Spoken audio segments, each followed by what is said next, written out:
Welcome, everyone. My name is Dr. Laura Cohen. I'm the Executive Director of the Harriet and Kenneth Kupferberg Holocaust Center at Queensborough Community College at the City University of New York in Bayside, Queens. Thank you so much for joining us in person and online to commemorate International Holocaust Remembrance Day. It's my great honor to begin this evening's program by introducing the Chancellor of the City University of New York, Felix Matos Rodriguez, followed by Queensborough President Donovan Richards and Queens District Attorney Melinda Katz. Good evening and welcome to Queensborough Community College. Thank you to President Mangino, to the Kupferberg Center Director Dr. Cohen, and to all who are joining us in person or virtually to commemorate International Holocaust Remembrance Day. Today, January 27th, marks the 80th anniversary of the liberation of the Auschwitz death camp in Nazi-occupied Poland. With so few survivors remaining to share their stories of courage and resilience amid unimaginable circumstances, it becomes even more crucial for us to work together to keep this memory alive. To that end, I am extremely proud of the work we do at the Kupferberg Holocaust Center at Queensborough Community College. Education is the best tool to combat hate, and here we teach students about anti-Semitism and the horrors of the Holocaust while also emphasizing their connections to all forms of discrimination, such as homophobia, Islamophobia, racism, and transphobia. As teachers and historians, we have a broad mandate to help students connect the past to the events that are shaping their lives today. Developing the ability to make these connections will empower them to stand up to all forms of hate and bigotry. And this is the power of higher education. I know you are looking forward to an engaging evening. You will be joined by Borough of Manhattan Community College professor Amy Sodaro, author of Exhibiting Atrocity, Memorial Museums and the Politics of Past Violence. Dr. Sodaro will lead a discussion about the evolving ways that the Holocaust is represented in museums and the challenges of relaying this history to new generations. Again, I want to thank the Kupferberg Holocaust Center and its partners, and to all of you for joining us on this solemn occasion. By shining a light on the past, we can work together to build a brighter future, guided by tolerance, respect, and compassion. Thank you. Good evening. I'm Queensborough President Donovan Richards, and welcome to today's virtual International Holocaust Remembrance Day event, hosted by the Kupferberg Holocaust Center at Queensborough Community College. Today we come together to mourn the 6 million Jews and millions of others who were senselessly murdered by the Nazi regime and its allies. 80 years ago today, the Auschwitz concentration camp was liberated, and the full scope of the horror of the Holocaust began to become clear to the world. And every year since that liberation, the world collectively pledges to never let such evil happen again. But as time passes, our world's commitment to the pledge of never again is being continuously challenged. That begs the question of what we can do today to make sure that sort of evil can never happen again. The Kupferberg Holocaust Center has long been trying to find answers to this question.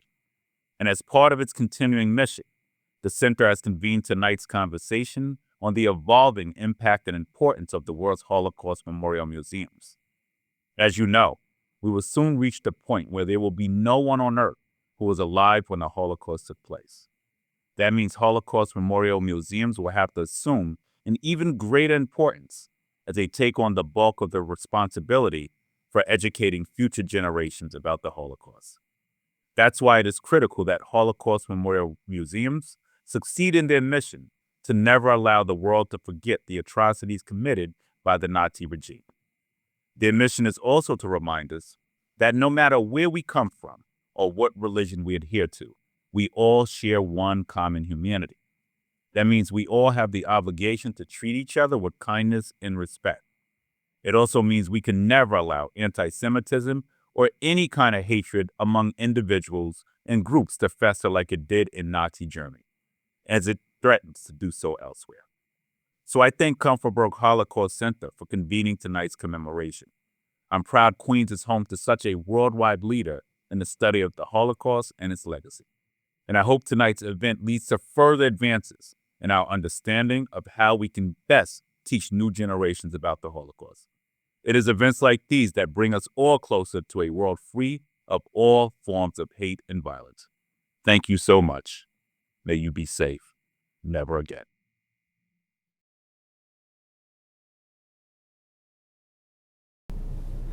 Today on Holocaust Remembrance Day, I'm grateful to the leadership of the Kupferberg Holocaust Center at the Queensborough Community College for continuing to remember, reflect, and stand in solidarity with the victims and survivors of the Holocaust. On January 27, 1945, the Auschwitz-Birkenau death camp was liberated. The world was shocked at the atrocities committed there. Today, on the 80th anniversary of the liberation, there are only a handful of survivors and witnesses left to tell the story of the horrors that occurred at the hands of the Nazis in the facility. That is why Holocaust memorials and museums are so important. We need to teach present and future generations what happened, and together we remember the innocent lives systematically killed in one of the most horrific murder campaigns in human history. In remembrance of their lives, we vow never again. Our call to action must meet the unique challenges of our time. We must never back down from our voices being heard, that we must get the rest of the hostages home, make sure that they are reunited with their family, and that the world hears us when we say they have to come home now. And back here in New York, in the last 15 months, anti-Jewish rhetoric has increased dramatically, and it is shared widely on social media. It is why I'm committed as Queens District Attorney to protecting that vision of our inclusivity for the Jewish community. Our Jewish neighbors have faced increased threats of violence, harassment, vandalism, and assault. According to the NYPD data, there was a steep rise in hate crimes against Jewish New Yorkers after October 7th, from drawing swastikas in local synagogues to vandalizing public parks and memorials. The rise of anti-Semitism is unacceptable, and it must be eradicated from our city. Each attack is a stain on the moral fiber of all of our communities, and each of us must stand up and stop the spread of hate. I established the borough's first dedicated hate crimes bureau in 2020, one of the first in the nation committed exclusively to preventing, investigating, and prosecuting hate crimes committed against all targeted groups. Every person, no matter their race, background, religion, or language, is created equal and deserves to be treated as such throughout their lives. Here in Queens, we represent more than 120 countries and 135 languages. That diversity makes us unique. It is our strength. It's what makes Queens home, and it is the gift that we give the rest of this country. When there is an incident against a Jewish victim or any victim, even if it is not deemed as a hate crime by definition of law, we still prosecute aggressively. So as we pause today in memory of the victims and survivors of the Holocaust, let us remember the precious lives and memories that teach us why it is important not only to remember, but we also need to act. Let us act with courage that outshines hate. Let us act towards a vision of safety, kindness, and inclusivity that all our neighbors everywhere are entitled to have. And let these actions be a legacy that it is worthy of the memories of our lost loved ones. Thank you. My sincerest thanks to Chancellor Rodriguez, Queensborough President Richards, and Queens District Attorney Katz. Our event this evening is co-sponsored by 10 organizations around the country, including the Holocaust and Human Rights Center in White Plains, the Reef Center for Human Rights and Conflict Resolution at Christopher Newport University, Martin Springer Institute at Northern Arizona University, the Sam and Francis Freed Holocaust and Genocide Academy at the University of Nebraska at Omaha, the Genocide Studies Program at Yale University, the Holocaust, Genocide, and Interfaith Education Center at Manhattan University, the Ray Walpole Institute for the Study of the Holocaust, Genocide, and Crimes Against Humanity at Western Washington University, the Center for the Study of Genocide and Human Rights at Rutgers University, the Holocaust Museum and Center for Tolerance and Education at Rockland County Community College, and the Institute for Genocide and Mass Atrocity Prevention at Binghamton University. We're also grateful for the support of our QCC colleagues who are integral in producing this hybrid event, including Vice President and Chief Strategy Officer Stephen DiDio, Barana Soman, the KHC's Administrative Coordinator, the Media Services, IT, Marketing, and Public Safety teams, including special shout-outs to Jesse Pina, Maher Hossein, and Phil Roncaroni. After tonight, or actually I should say, after Dr. Sodaro's presentation, we'll host a short Q&A for those of you here and also for those of you online. If you're watching online, please be sure to submit your question via the Q&A feature. The chat and raise hand have been disabled. So now it's my great pleasure to introduce our guest speaker, Dr. Amy Sodaro, who is Professor of Sociology at the Borough of Manhattan Community College at CUNY. Her research focuses on memorialization. I've got so many notes here. Of memorialization of past violence in memorial museums. She's the author of Exhibiting Atrocity, Memorial Museums in the Past and the Politics of Past Violence, and Lifting the Shadow, Reshaping Memory and Race and Slavery in U.S. Museums, as well as co-editor of Museums and Sites of Persuasion, Politics, Memory, and Human Rights, in addition to Museums and Mass Violence. She's an editor of the Journal of Memory Studies and co-chair of the Memory Studies Association Museums and Memory Working Groups. It's all about museums, it's all about memory, it's all about memorialization, and I'm really honored to turn it over to Dr. Amy Sodaro. Okay, thank you very much. Thank you, Laura, for that really wonderful and generous introduction. Thank you so much to everyone here at the Kupferberg Center and at Queensborough Community College for inviting me to be here. As we all know, today is the 80th anniversary of the liberation of Auschwitz-Birkenau, and I'm really honored to be with you this evening to be speaking with you about Holocaust commemoration and what I'll be presenting as what I've written about and thought about and conceived of as a new commemorative paradigm that is shaping how societies around the world commemorate various forms of atrocity. As Laura wrote in the description for the event, and as we have heard in these opening remarks, the further we get from the Holocaust, the more important commemoration becomes, especially these kinds of memorial institutions. As living memory of the Holocaust disappears, memory museums and other memorial sites are the places in which this memory will be carried on to further generations. The New York Times just this morning wrote that there were fewer than 50 Holocaust survivors at the anniversary ceremony at Auschwitz. That was half the number of those that were there at the 75th anniversary just 5 years ago. And so we're reaching a point where the transmission of this memory is very critical. But this memory is also in danger. As we've also heard in these introductory remarks, today we're seeing the rise of anti-Semitism, racism, intolerance, exclusionary politics, and Americans and people around the globe, and especially young people, are really kind of woefully uninformed about the Holocaust. There was a survey released just a couple of days ago by Claims Conference that found that 48% of Americans could not name a single concentration camp, and 40% of millennials thought that substantially fewer than 6 million Jewish people were killed in the Holocaust. And yet, at the same time, 58% of Americans believe something like the Holocaust can happen again. So there's kind of a disconnect in understanding of history and the idea that history can repeat itself.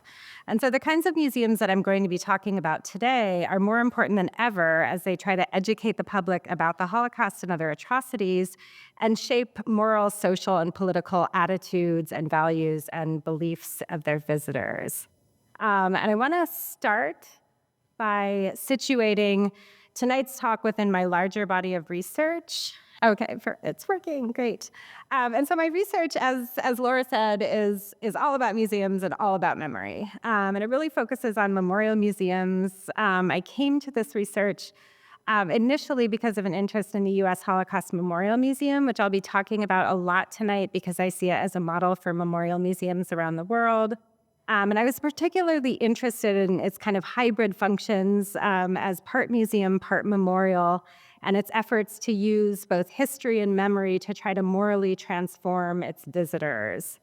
And so I wrote my first book, exhibiting Atrocity, which was kind of a global comparative study of memorial museums as a new form of commemoration that emerged out of Holocaust memorialization and then spread around the world and has been used in different contexts to remember different kinds of atrocities. My more recent research looks at how this form of commemoration, how the Memorial Museum and the many different exhibitionary practices that I'll be talking about tonight has now most recently been adapted and adopted in the United States in a set of new museums that examine slavery and its legacies. If I have a little bit of time tonight, I might say a little bit about this, but I'll be coming back in April to give a talk specifically on that research, so probably I'll leave it until then. But at the core of the kinds of museums that I research and that I'll be talking about tonight is the effort to learn the lessons of the past to create a more peaceful and democratic present and future. Memorial museums have become really key institutions in these efforts, and in the remainder of this talk, I'll be looking at the emergence of Holocaust memorial museums with a focus on the U.S. Holocaust Memorial Museum, and the development of what we can think of as a Holocaust museum paradigm that's now used globally as a mechanism for trying to come to terms with past violence and atrocity. So the U.S. Holocaust Memorial Museum opened in 1993, and this is a quote from then President Bill Clinton's dedication remarks at the opening ceremony. He wrote, "I believe that this museum will, I think, change." I see a Zoom thing in front of it, "the life of everyone who enters and leave everyone forever changed, a place of deep sadness and a sanctuary of bright hope, an ally of education against ignorance, of humility against arrogance, an investment in a secure future against whatever insanity lurks ahead. If this museum can mobilize morality, then those who have perished will thereby gain a measure of immortality." And many of the opening remarks echoed these kinds of very lofty goals for the museum. And since its inauguration, it's been a place where many political and public figures visit and similarly, make lofty idealistic comments about how remembering past violence, hatred, and intolerance can be a basis for a more peaceful, just, inclusive, and democratic society. So my research on memorial museums and Holocaust commemoration and the ways that it's evolved kind of started from this museum and some of the questions it raised. Especially, how did memory of such a specific event that occurred in Europe decades before the museum opened become a basis for promoting universal values like democracy, inclusion, and peace? And how and why did this particular form of commemoration, the Memorial Museum, emerge as a primary cultural form through which memory of past violence is activated in a way that's meant to shape moral and ethical attitudes in the present in the hope of creating a better future? So when the Holocaust Museum opened in 1993, it had been 15 years in the making. The idea for the museum had originally started in 1978 when President Carter, may he rest in peace, was worried about his waning support among Jewish victims and formed a presidential commission to recommend an appropriate Holocaust memorial for the United States. So it began as kind of this political decision to try to bolster support among the Jewish community for President Carter, but the commission took the charge very seriously and ultimately decided that the U.S. had a moral obligation to remember the Holocaust and that such memory necessitated a new form of commemoration. And it would become ultimately, and I'll talk about this a lot more later, a hybrid museum and memorial that could both remember and educate, that would be a site of truth-telling and healing, that could potentially morally transform visitors and societies. So the emergence of memorial museums, like the U.S. Holocaust Memorial Museums, signifies an important shift in how societies around the world remember and come to terms with past violence. In the past, in like the 19th century and the early 20th century, we'll get there in just a moment. The wars and other forms of violence were generally remembered in triumphant monuments or in history museums, where they were presented as a kind of glorious sacrifice for the good of the nation. This began to change in the middle of the 20th century, and a new emphasis emerged on coming to terms with and atoning for past violence and atrocity. And memorial museums developed as one of the most prominent and popular ways to demonstrate a nation's efforts to come to terms and atone. So the shift to an emphasis on past violence came mostly out of the Holocaust and the extreme violence that it had represented. In the wake of World War II, the Genocide Convention and the Universal Declaration of Human Rights were both established. The Nuremberg trials paved the way for a whole new field of practice and study that today we call transitional justice. And similarly, memorial museums emerged as a new form of commemoration. I argue that the origins of memorial museums can be traced to the very first efforts to commemorate in the immediate aftermath of the Holocaust.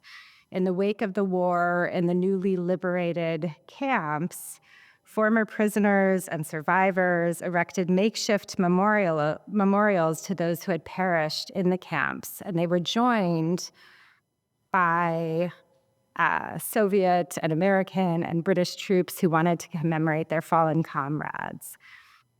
Memorial museums emerged out of these earliest efforts to commemorate the Holocaust, and the first memorial museums were those that were erected at the camps, in some cases even before the war was over. The State Museum of Majdanek was created in 1944. And in 1947, Auschwitz-Birkenau was declared to be forever preserved as a memorial, and the museum opened on the site, although one could already visit the site as a museum in 1945. And these earliest Holocaust memorials and museums had a kind of dual function. They were intended to commemorate those who had perished, but also to preserve and document the evidence of the atrocities that had been committed and to educate people about what had gone on in these sites. And it's these multi-functions of commemoration, education, and preservation that continue to shape commemoration today. So these impulses also shaped memorialization far from the scene of the Holocaust. And in Israel, Yad Vashem opened in 1953 as Israel's official Holocaust memorial. And it kind of echoed the impulses behind the early Holocaust museums at the concentration camps as this multidimensional remembrance and documentation site. It included, and still includes today, a memorial, a museum, a research center, a hall of remembrance, a collection of names. And from the very beginning, it was intended to aid in the political project of the foundation of the State of Israel. And in the U.S., another place far removed from the site of the atrocities, the U.S. Holocaust Memorial Museum was created as one of the first self-defined memorial museums. And as such, I think it's kind of a model for those that have followed around the world. So Carter's presidential commission thought very hard about what an appropriate memorial would look like. They traveled to Europe and to Israel to see how the Holocaust was commemorated in other places. And they realized, as this quote tells us, that a monument would not be enough. A structure could not fully reveal the process that culminated in extermination, nor could it document the awesome dimensions of the crime or analyze its causes and implications. They were also grappling with what was perhaps the biggest challenge to commemorating the Holocaust in the U.S., at least in the context of the commission that was trying to figure out how to do this, and that was the question of whether the Holocaust could be represented at all. Elie Wiesel was the leader of the commission, and he believed that the Holocaust is a sacred mystery, that it would be impossible for anybody who was not there to understand. At the same time, the memorial, whatever form it would take, had to bring the story to Americans who were not there. It had to make the story in some way understandable to an audience of visitors who had not experienced it for themselves. And so it would need to present the Holocaust as what scholar James Young refers to as a vicarious past. So to help visitors who had no knowledge or understanding of this past, while trying to also preserve Wiesel's sacred mystery that was the Holocaust, the U.S. Holocaust Memorial Museum creators decided to create a hybrid memorial and museum that would use a conceptual storytelling approach that was filled with interactive engagement with the past that I believe constitutes a whole new category of experiential memorial museum. So I'm going to take us on like a very quick tour through the U.S. Holocaust Memorial Museum. Many of you have probably visited, so this will be very familiar to you. And then I'll sort of pull apart, draw out some of the particular exhibitionary tropes and practices that that museum uses that have become part of this new paradigm of commemoration. So the USHMM takes visitors on a journey through the Holocaust. It begins in this really kind of striking tableau with the liberation of Ohrdruf by the American troops. And this beginning orients visitors to an American telling of the story. Their first image is kind of as if they're standing in the footsteps of American soldiers who liberated this camp. The museum then sweeps them back in time to give a very brief history of Jewish life in Europe before the Holocaust, before it launches into the story of the destruction of that Jewish life. So the main exhibition, the permanent exhibition, unfolds in 3 chronological chapters. The first is called Nazi Assault, and it traces the rise of Hitler, National Socialism, and anti-Semitism. And it lays the groundwork for the next section, which is kind of the heart of the museum. It's called Final Solution, and it takes visitors through the ghettos of occupied Poland, through transport in an actual railway car that you can see here. It brings them to Auschwitz, and all along the way there are personal artifacts and objects. There's testimony from survivors that gives emotional and physical evidence to the horrors that occurred in the camps. The exhibition finally ends, it culminates in the final section, last chapter, which focuses on the defeat of the Germans in the war. It focuses on rescue and resistance and redemption after the war, and migration to the United States for many survivors of the Holocaust. And in this way, it kind of rounds out the American story. So the exhibits, and I think in these 2 slides, you get a sense of what they look like. And probably if you've been, that brings back memories. And if not, it gives you a good sense. They were designed by Ralph Applebaum Associates. And that exhibition design firm has become kind of a preeminent memorial museum design firm in the country. And this kind of experiential, immersive, and informative telling of the story of the Holocaust that's interwoven with both history and memory has helped to create the new paradigm of memorialization that I'm arguing has spread around the globe. And so first, just kind of a quick introduction to how I think about memorial museums, and then I'll kind of move into the kind of work that they do. So memorial museums, like those earliest efforts to commemorate the Holocaust, have multiple functions, and I'm listing just a few of them here. There are many other things that they try to do. They are intended to educate about the past. So they're history museums that have an educational purpose. Their goal is to educate visitors about what happened. They're intended to generate historical dialogue. Many of them have research centers that are attached. They hold events like this one where people come together to talk about, history and historical memory. They're meant to be spaces where history, is taught and learned and discussed in public. They're intended to counter claims of genocide denial. So one of the primary purposes of Holocaust museums and other memorial museums is to present evidence of what happened, so that those who try to claim that these events did not occur have ample evidence to counter their claims of denial. And they have a memorial function. They're intended to acknowledge and commemorate the victims, and this is often done through memorial components, but also the memory that's infused in their exhibits. And then they have some kind of larger outward-facing goals that I think are really essential to understanding the form. They're intended to promote reconciliation and human rights. And idealistically, one of their goals is to help contribute to the prevention of future violence. And so to do all of these things, to have all of these multiple functions and try to fulfill these different roles, memorial museums take a kind of hybrid form. They're hybrid institutions. They are part museum. They're houses of history. They tell the story of the past. They educate about the past. They gather artifacts and display objects to present and preserve the past.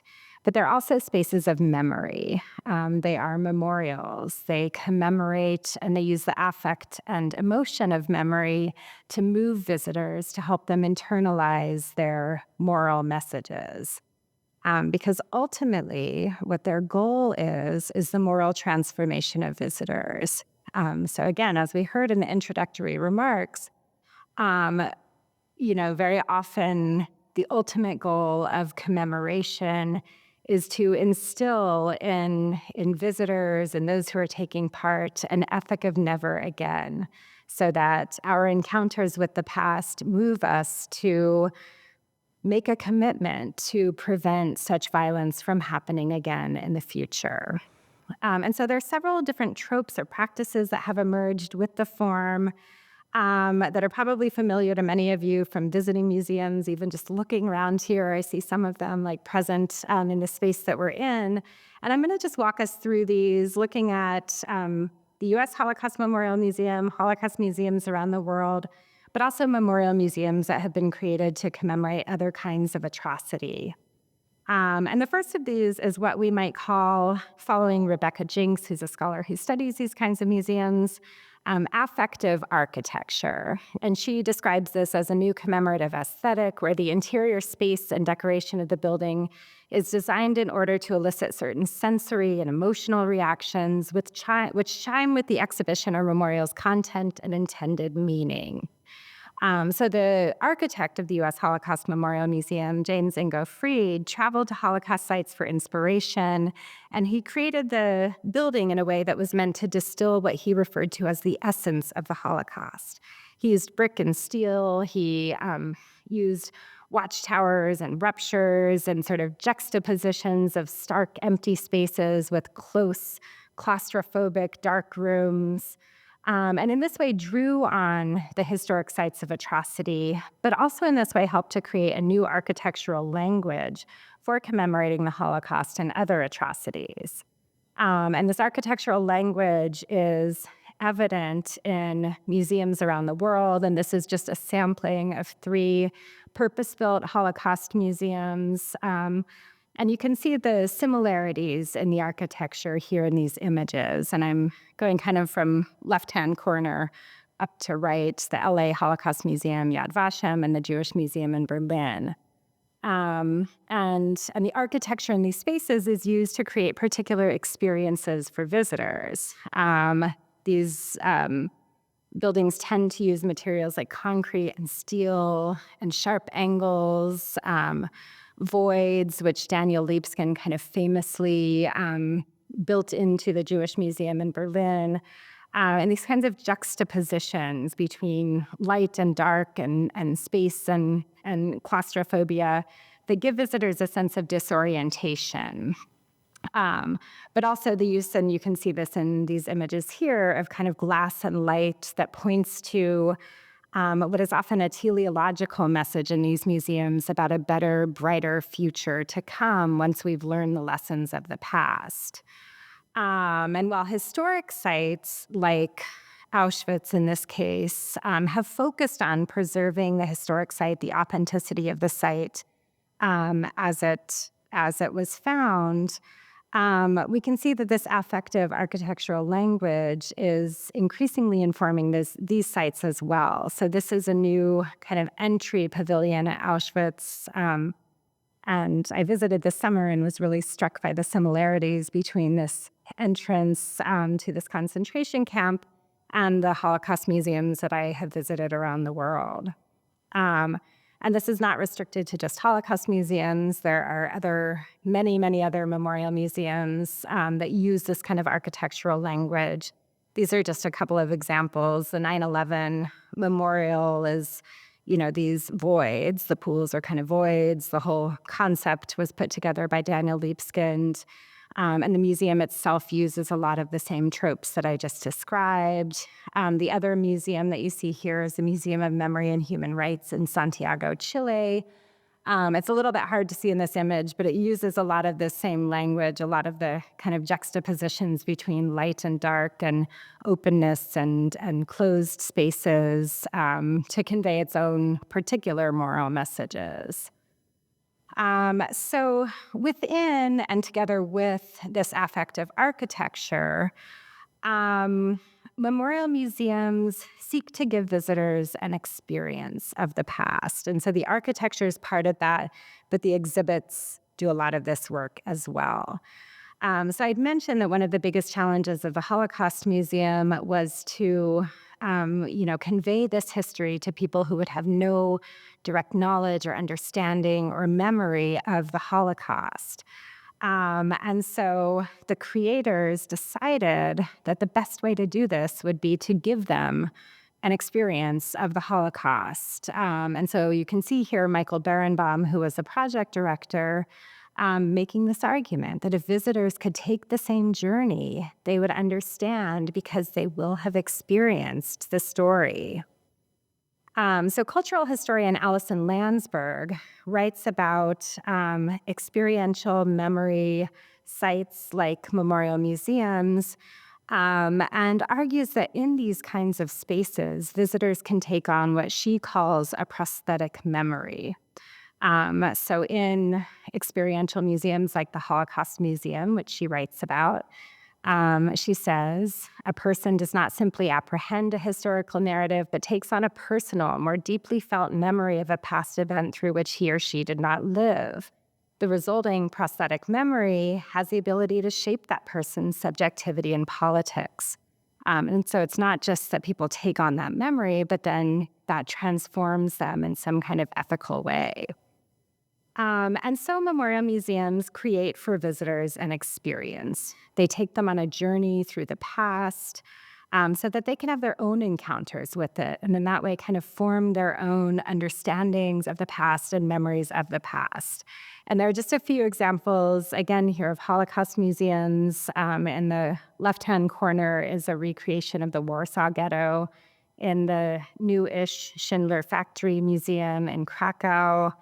The Holocaust Museum in Washington, D.C.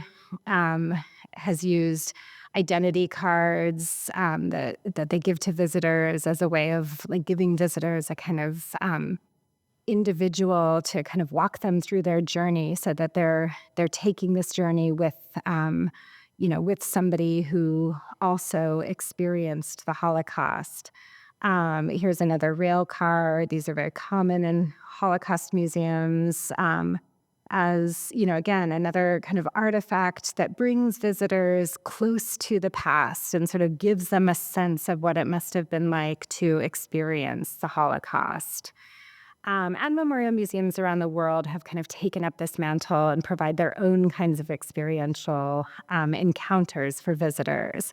And again, these are just a very few examples. There are many more of them. But there's, here in the bottom left-hand corner, there's a lunch counter simulation at the National Center for Civil and Human Rights, where visitors put on headphones and they have racial slurs yelled at them and see what it would have been like to attend one of the sit-ins.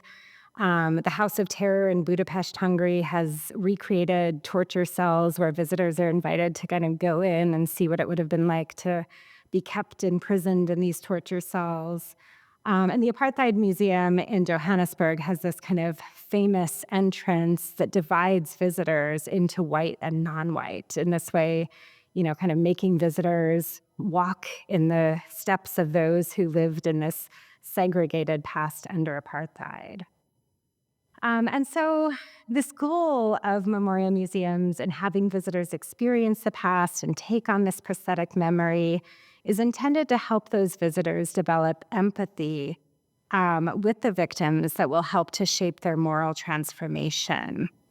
And so in order to create this empathic relationship, memorial museums not only use affective architecture and experiential encounters, but they also seek to make visitors identify with the victims, in part by demonstrating the individuality and humanity of the victims. So a big part of what these museums do is ask visitors to bear witness to the past, and bearing witness is seen as an ethical act that is part of the, moral transformation of people who visit these sites.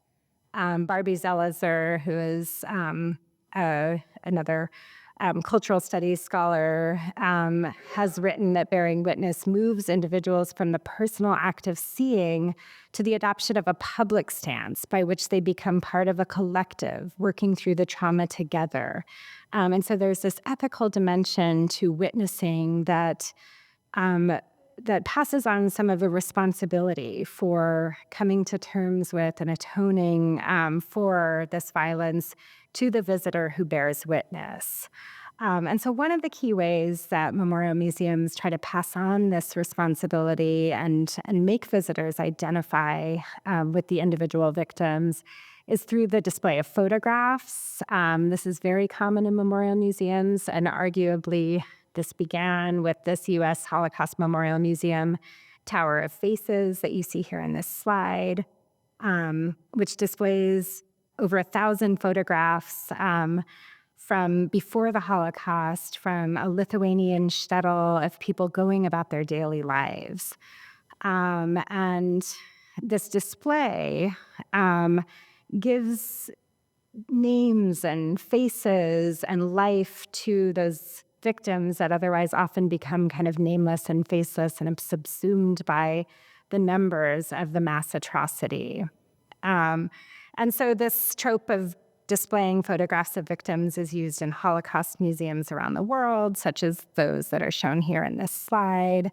Yad Vashem, the Memorial to the Murdered Jews of Europe in Berlin, the Florida Holocaust Museum, and in other memorial museums, which have kind of picked this up and interpreted it in their own way. So again, the Museum of Memory and Human Rights in Santiago, Chile, has a big display of victim photos. Tuol Sleng Museum of Genocide in Cambodia is kind of famous for these photos that the Khmer Rouge took of their victims shortly before generally torturing and killing them.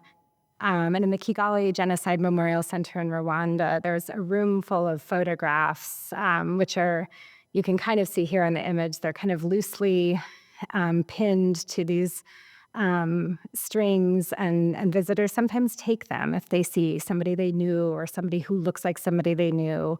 And so they become a real way of, connecting to the victims of the violence, but in their life and in their humanity, not just as victims. Together with photographs, personal belongings are often displayed. Sometimes these are really highly individual and personalized, like the corner display at the U.S. Holocaust Memorial Museum of photographs and documents belonging to individuals. But often these belongings are displayed en masse, like the shoes that you see here in the U.S. Holocaust Memorial Museum, or the clothing displayed at the Nyamata Memorial in Rwanda. And these displays of piles and piles of personal objects, I think, are intended to capture at the same time both the individuality of the victims, but also the scale of the violence. And so you see an individual shoe and can imagine, the child who wore that shoe but then the pile reminds you of the scope and scale of destruction. And the clothing in Rwanda kind of similarly at once draws attention to the individual, but at the same time to, the masses of victims of this violence. Another way, and I'm getting close to the end here of the tropes that I'll be talking about tonight, another way that these museums try to kind of restore the humanity and voice of victims and survivors and to place visitors in the position of witness to their stories is through the use of testimony. And so witness testimony has increasingly been incorporated into memorial museums, often as a very central part of their displays, to the point where Steffi de Jong has written a book that is titled The Witness as Object, in which she argues that video testimony has itself become a very commonplace display in museums and a crucial element of these memorial museums.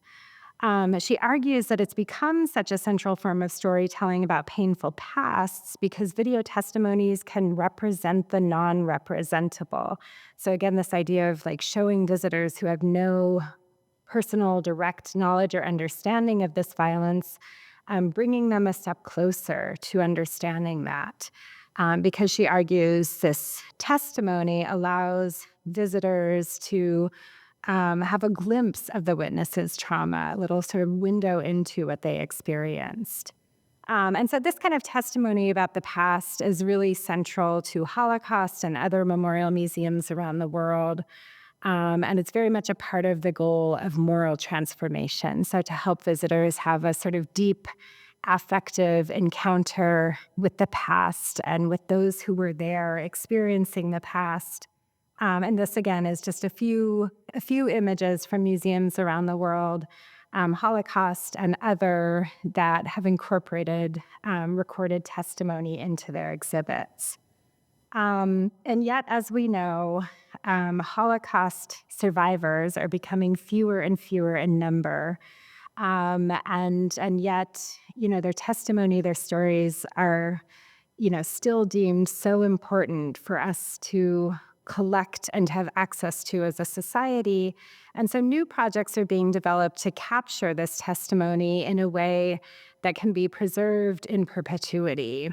And I'm sure some of you have heard about these projects and maybe even encountered them yourselves. And these are just a couple of examples of initiatives that have been developed by the USC Shoah Foundation. There's Dimensions in Testimony, and this project creates what are often called Holocaust survivor holograms. They're not exactly holograms, but they're these very high-definition, lifelike recordings of Holocaust survivors who sit for like hours and hours of interviews. And in these recordings, they produce these lifelike simulations of the individual that can respond to questions, hundreds of questions from my experience, and it's almost as if you can have a conversation with them. Another initiative is a move into virtual reality. The other image here is it's a still from a virtual reality film called The Last Goodbye, which was also created by the USC Shoah Foundation, that follows Holocaust survivor Pinchas Guntar back to Majdanek, and he recounts his memories of his time at Majdanek. And if you view this film, I think that's how you talk about virtual reality, you not only learn about his story and hear about his memories and experiences, but the viewer also gets the feeling that they're there with him in Majdanek. So somebody who wouldn't otherwise be able to travel to Poland is able to accompany him on this journey. And just one final thing that I'll touch on, and then I can kind of wrap up so we have time for Q&A. This use of digital technologies, and there's like so much more we could say about it, so that's something we can definitely address in the Q&A if people are interested. So this use of digital technologies to try to like capture and preserve memories is also being incorporated in other ways into memorial museums, which often have some kind of interactive component where visitors, beyond just like experiencing the past and witnessing the past, they're asked to make some kind of commitment or think about how the past is relevant to their own experience and how their visit to the museum might change how they act in the world after their visit. And so these are just a couple of examples. Sometimes, this is as simple as writing on a Post-it and posting it on a wall for other visitors to see, but in some cases it's more sophisticated and technological. So the U.S. Holocaust Memorial Museum had an exhibit called From Memory to Action, where visitors could write a commitment on one of these cards that would then be projected on the wall, and there was an entire website that went along with it as a way of, kind of making one's own commitment to a more just and democratic society, but then also sharing that publicly, sharing some of the responsibility. At the Museum of Tolerance in Los Angeles, there is now a whole social lab. I haven't been since it got this sophisticated, but it's a whole space where visitors are invited to come together and debate and discuss current issues in this really like high-tech setting that produces these kinds of simulations. Other museums have, similarly tried to take on this kind of effort to have visitors reflect on what they've learned and think about how they'll translate that into action. The photo on the left here is from Greenwood Rising in Tulsa, Oklahoma, which is a museum that tells the story of the Tulsa Race Massacre and asks visitors to write a commitment to racial justice, which is then projected on this commitment wall. And the 9/11 Museum has what is called the signing steel, where people can write a message reflecting on their visit to the museum, what they learned about 9/11, how they, will remember 9/11, and then it's projected on this part of the slurry wall in the museum. And so all of these exhibitionary practices, and there are others that I haven't even touched on tonight, but all of these are really intended to further the goal of Holocaust and memorial museums to morally transform their visitors. And so these museums educate about the history of atrocity. They use the affect and emotion of memory in the effort to inspire some kind of ethical transformation so that visitors come away from their museum visit committed to somehow contributing to a culture of never again, so that they will somehow work to prevent this kind of atrocity in the future. And this is written into like all of the missions of memorial museums that I studied around the world. And this is just a tiny little sampling of mission statements from a few different Holocaust museums that kind of gets at these efforts at moral transformation. So the U.S. Holocaust Memorial Museum writes that as part of its mission, it's intended to inspire citizens and leaders worldwide to confront hatred, prevent genocide, and promote human dignity. The UK National Holocaust Centre and Museum communicates the memory of the Holocaust for a contemporary purpose, to cultivate upstanders against hate and persecution. Johannesburg, South Africa's Holocaust and Genocide Museum urges visitors to understand the consequences of prejudice, discrimination, and othering so as to prevent the recurrence of mass atrocities and genocide in all its forms. In Mexico City, the Museum of Memory and Tolerance warns about the danger of indifference, discrimination, and violence in order to create responsibility, respect, and awareness in each individual that leads to social action. So I think I'll sort of wrap up here. And I'll just end by saying whether and to what degree these museums are able to do all of this remains open. There are a lot of scholars like myself who are really interested in this question, but it's very difficult to see whether and how they do this work. But what is clear is that these kinds of museums are deemed to be really essential cultural forms in the efforts to remember and commemorate past atrocity and efforts to come to terms with past violence. and to try to create a more just present and future.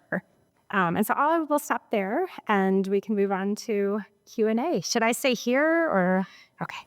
Thank you so much, and for your patience and while we figured out the tech. And we met many, many years ago when I started moving into the field of memorialization, and your research really not only inspired me, but sent me out into the field to look more critically at these sites. So I'm curious, you talked about the different mission statements and moral transformation, and right now with the rise in anti-Semitism, there's a lot of questions around what are the roles of Holocaust museums, and is it about remembrance or is it about education? And I'm curious what you think about this moment for them. Are the Holocaust centers like ours and larger ones living up to the moment? Are there things they could be doing differently, or should we be thinking about it in a different way? Yeah, that's a really good question. And it's one that I've been thinking about a lot, and I'm not even, involved in making the decisions about how to address these issues. And so I don't think I have any sort of prescription for what is to be done or what should be done, because it is so complicated. I mean, I think one of the key tensions that has always interested me in Holocaust commemoration, especially in, places far from the sites of violence, so not the concentration camps, but, Holocaust museums in the US and other parts of the world, is a sort of tension that underpins all of their work between, the universal messages that they are proclaiming that kind of they must embrace to make sense in the societies that build them, but also, the particularity and uniqueness of the Holocaust. And I think these are in constant tension. But I think in a moment like now, these tensions are really sort of bubbling up in a way that is new and troubling. And I think, this is what these museums are grappling with. And I would actually love to hear more about how you're thinking about it here. And I think often a tendency, and again, I'm not doing this work, I'm reading about it and seeing it from the outside, but I think often a tendency, and this isn't just about the Holocaust and even this moment, but in these memorial museums, is to kind of more narrowly focus on the historical event that the museum is created to commemorate. And this makes sense in many ways because, a museum can't do everything. It needs to, sort of have limitations in terms of what it does. But I think the danger then becomes that, very, very narrow focus takes away from the universal messages. And so I think not a good answer, but I think these are the issues that that have always been a part of memorial museums, but I think that really are kind of coming to a head right now as museums grapple with the current political, international, global context. So I'm also curious, I'm going to stop sharing your screen here. We had a question about can we teach about the Holocaust and genocide in sociology classes, but I'll take another sort of step back because we're both at community colleges within the City University of New York, and our students come from a very diverse range of countries and experiences and communities, and I'm curious about how you make this relevant for them. Yeah, this is something I was just talking about what museums struggle with. This is something that I struggle with, at a community college especially, where we don't get to teach a lot of upper level classes. We're teaching a lot of introductory classes. And so it's something definitely that I have tried to figure out how to infuse into my own courses and teaching. I have a very historical approach to sociology, and I think just to life in general. I think you can't really understand what is happening in the present without understanding what has come before. And so this underpins all of my teaching. But I think this is also part of why my latest research has taken me into thinking about slavery in the United States and, history and atrocity that is so much closer to home, literally, but also for our students. And yeah, I mean, I've always taken students on field trips to, museums where they can have experiences and learn about histories that they might not necessarily know a lot about. And I think, to some degree, I mean, I think this is part of what, as frustrated as I get with these museums, as cynical as I get about what it is that they're actually able to do, I think they're such important spaces for imparting this kind of knowledge. But I do have to say that probably, taking or taking my students, especially to the African burial ground, and, seeing my students, many of whom are African American, many of whom come from the Caribbean, seeing them learn about this history that they didn't really know about has made me realize just what the power of these kinds of institutions is in conveying this kind of historical knowledge. So again, maybe not so much of an answer, but a rumination on. No, but I think the ruminations are really important because these are experiential places where we're coming in and we're not just looking at architecture. We're trying to understand what's being taught, but also there is an absolute architectural, visual, creative way of bringing people through spaces. One of the questions that came in talks about, as surveys seem to be showing that societal knowledge of the Holocaust is lacking, and I think this just came out recently in the Claims Conference research, how might Holocaust and genocide museums best understand their educative function, especially as this relates to middle, high school, and college education? Yeah, I mean, I think this is one of the most pressing questions. And I think that some of the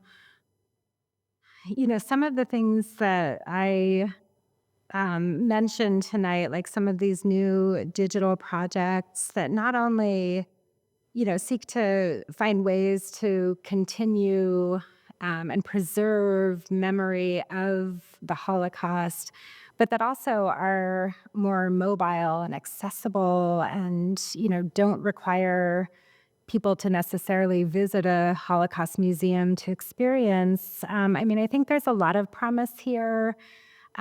This is like very anecdotal, but I have a 12-year-old daughter, and we've like watched the Last Goodbye virtual reality film together, and we interacted with one of these Holocaust survivor holograms. Um, and I mean, she's, like a total digital native, and like it was such an amazing experience for her. She'll probably, not have the opportunity to interact with many Holocaust survivors in person, but, seeing her comfort with these digital spaces and how much of an impact it had made me think that that is probably, there's a lot of potential there for reaching young people and for educating them.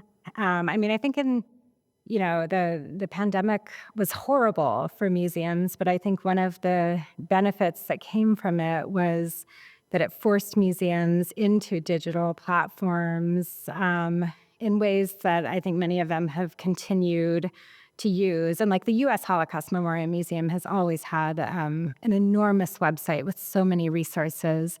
But I think just now the increased like flexibility that these museums have in sharing their information and their collections digitally, I think will help too with their efforts at education. But I think we're facing a really tough road ahead in terms of educating people. I see that history is not a very popular course for students to take in college, and majors are being like shut down around the country. And so I think this is all really problematic, and these institutions maybe become more important than ever before. Yeah. So I was reading about a new center in Amsterdam, which has been noted that it's. I'm sorry. So I was reading about the new center in Amsterdam that was recently opened and how they've made an effort to address the complicity of people in the local area. So I was wondering about how you've seen that in other places, and maybe particular how the United States might try to do that in Washington. Yeah, no, that's such a good question. And I visited the new Holocaust Museum in Amsterdam in the summer, and it was really fascinating to see that kind of, it's obviously been a really long time, the fact that it is the first Holocaust museum in Amsterdam. shows just how long it's taken to kind of grapple with that and, be able to sort of publicly display that complicity in that way. But I think it's groundbreaking in a lot of ways, and I think that's why a lot of people are talking about it. In Germany's always the example that people hold up of the nation that has reckoned so well with its past, that's like kind of created a model that other nations try to emulate. But there are plenty of problems with, how the past is remembered in German institutions. And like one of the ways that they kind of do this reckoning is like a pretty strict division of labor in memory and museum institutions. So they have like documentation centers that, just like educate about the past, but not in a very like affective or emotional way. So a very dry kind of cold and sterile way. And then they have memorials that are much more effective, but it's a very kind of separate education and learning. And so it's addressing, their own role, but in ways that I think fall short in some ways in terms of really moving people to understand.